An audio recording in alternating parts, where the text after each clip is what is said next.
kinds of sentences. In English, we have 4 kinds of sentences. So, என்னெல்லாம் வாக்கியங்கள் நம்ம பார்க்க போறோம்னா இந்த 4 வாக்கியங்கள்ல உங்களுக்கான எல்லா தொடர்களும் அமைஞ்சிரும்.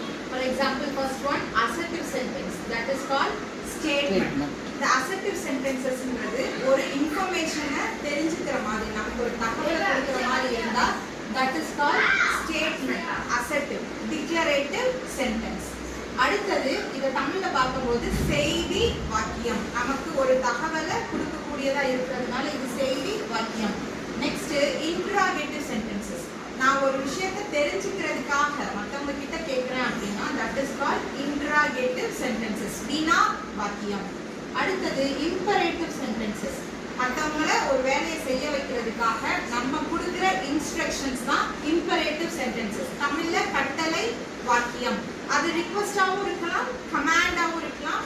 ஆனா இப்போ நீங்க தமிழ்ல பார்க்கும்போது கட்டளை வாக்கியம்.